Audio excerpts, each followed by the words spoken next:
नमस्कार. शांत राहण्याचे 11 फायदे. जाणून घेऊया शांत राहण्याच्या 11 फायद्यांविषयी. खरं तर आपल्या सगळ्यांनाच बोलायला खूप आवडतं. बोललं तर पाहिजेच.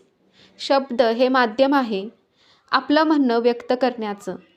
बोलण्यातून संवाद होतो, संवादातून सुसंवाद होतो आणि या सुसंवादातून आनंद निर्माण होतो.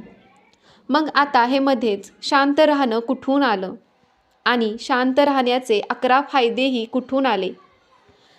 अनेकांना असं वाटतं की शांत राहणं म्हणजे न बोलणं, तर असं अजिबात नाही आहे.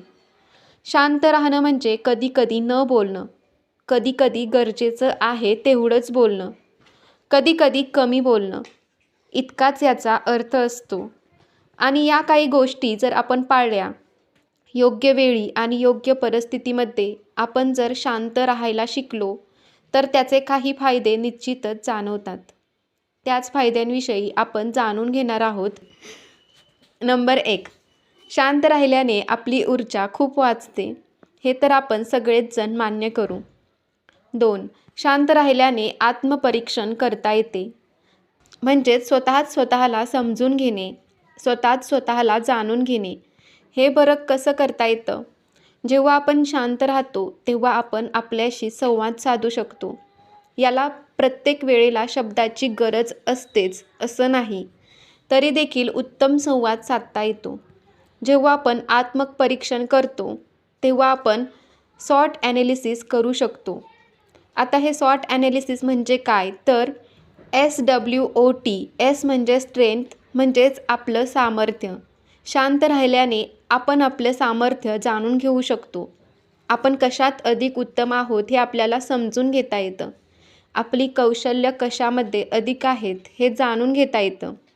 W म्हणजे विकनेस, म्हणजेच आपल्यात कमतरता कुठे आहे, स्वतःला परिपूर्णपणे जाणून घेणं. म्हणजेच स्वतःच्या सामर्थ्याबरोबर स्वतःची कमतरतासुद्धा स्वतःला माहीत असणं. O म्हणजे ऑपॉर्च्युनिटी, म्हणजेच संधी. आपल्या कौशल्यानुसार आपल्याला संधी कुठे आहेत हे आपण समजून घेऊ शकतो. आणि T म्हणजे थ्रेड्स म्हणजे भीती.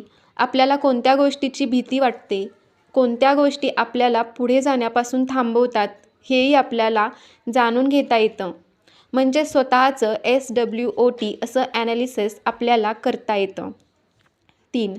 आपल्याला शांत राहिल्याने गोष्टीचा सारासार विचार करता येतो.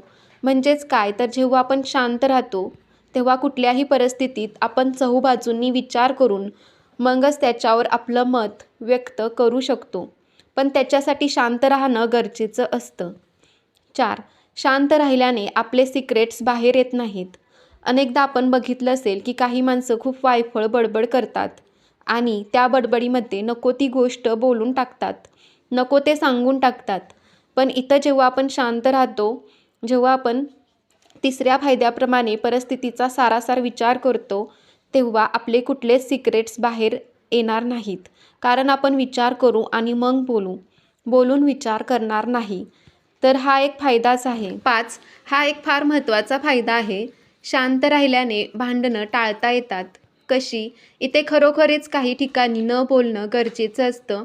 ते या भांडणामध्ये काय होतं, शब्दाने शब्द वाढत जातो असं म्हणतात. म्हणजे सासू काहीतरी सुनेला ऐकवते, मग सुनेचा त्यावर आवाज चढतो आणि तीही शब्दाला शब्द वाढवत जाते. नवरा बायकोंमध्ये सुद्धा अशाच प्रकारचं भांडण होऊ शकतं. कोणामध्येही भांडण होतात. या सगळ्याचं मूळ कारण असतं ते म्हणजे शब्द. हे शब्दच जर तिथे आपण थांबवले तर त्यावेळी भांडण टाळता येऊ शकतं, थांबवता येऊ शकतं. पण आता काहीजण म्हणतील की असं कसं? जर बोललंच नाही तर तो वाद चिघळेल, कोणीच काही बोललं नाही तर मनात धुमसत राहील. पण भांडणं करताना जेव्हा वाद होत आहे तेव्हाच फक्त शब्द टाळायचे आहेत. थोडीशी आपली वाफ जाऊ द्यायची, गरम झालेला तवा शांत होऊ द्यायचा आहे आणि मग जेव्हा शांतपणा मिळेल तेव्हा एकमेकांशी बोलायचं आहे. आणि मग हे जेव्हा बोललं जातं तेव्हा ते वाद संपुष्टात येतात आणि त्या वादाचं रूपांतर संवादामध्ये होऊ शकतं. शांत राहण्याचा हा एक फायदाच आहे. 6. शांत राहिल्याने आपण जास्त ऐकू शकतो. जेव्हा आपण शांत राहतो तेव्हा दुसरा काय म्हणतो आहे हे आपण समजून घेतो. जेव्हा आपण बोलत असतो तेव्हा आपण आपलेच अनुभव कथन करत असतो, पण जेव्हा आपण दुसऱ्याचं म्हणणं ऐकतो तेव्हा आपण दुसऱ्याचे अनुभवसुद्धा जाणून घेतो. स्वतःच्या अनुभवातून शिकावं असं म्हटलं जातं. तसंच आपण जेव्हा शांत राहू शकतो तेव्हा दुसऱ्याचे अनुभव ऐकूनसुद्धा आपण काही प्रमाणात शिकू शकतो. तर हा एक प्रकारचा फायदाच आहे. 7. शांत राहिल्याने निर्णय क्षमता वाढीस लागते. कशी काय? तर जेव्हा आपण शांत राहतो तेव्हा आपण बोलण्यात वेळ दडवत नाही. आपण घडवलेल्या गोष्टीचा पूर्ण विचार करतो. जे काही चॉईसेस आहेत, जे काही ऑप्शन्स आहेत त्याचा पूर्णपणे विचार करतो आणि मगच त्यावर एखादं मत व्यक्त करून मगच निर्णय घेतो. 8. शांत बसणाऱ्याला अधिक महत्त्व दिलं जातं. असं का बरं? शांत बसणारा म्हणजेच योग्य तो बोलणारा. कधीतरीच बोलतो, पण मोजकं बोलतो. मोजकं बोलावं, योग्य त्यावेळी बोलावं, तेव्हा तुमच्याकडे आपोआप लक्ष दिलं जातं. जे उगीचच अकारण बोलत राहतात त्यांच्याकडे अनेकदा दुर्लक्ष केलं जातं. त्यामुळे शांत राहून योग्य तिथं बोलणं हे फायदेशीर ठरतं. 9. आपण गप्प बसलो, शांत बसलो की माणसं स्वतःहून आपल्याशी बोलायला येतात. जी माणसं सतत बोलत राहतात ती केवळ त्यांचंच म्हणणं ऐकवत राहतात. त्यांच्याशी अनेकदा बोलावंसं वाटत नाही. पण जी माणसं शांत असतात त्यांना आपल्याला आपलं म्हणणं सांगावंसं वाटतं. नंबर 10. शांत राहिल्याने दुसऱ्याला अधिक समजून घेता येतं. असं का?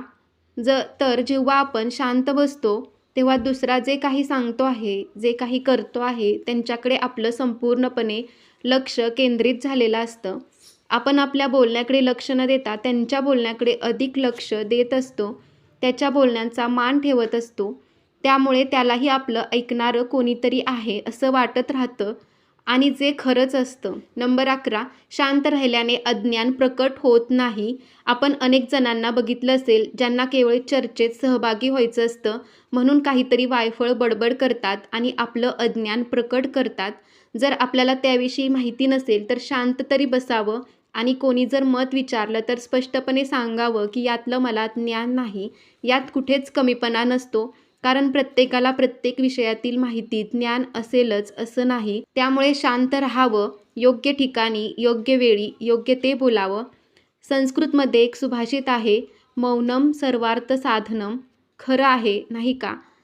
तर हे शांत राहण्याचे 11 फायदे तुम्हाला कसे वाटले हे कमेंटमध्ये नक्की सांगा. व्हिडिओ आवडला असेल तर व्हिडिओला लाईक, शेअर नक्की करा. धन्यवाद.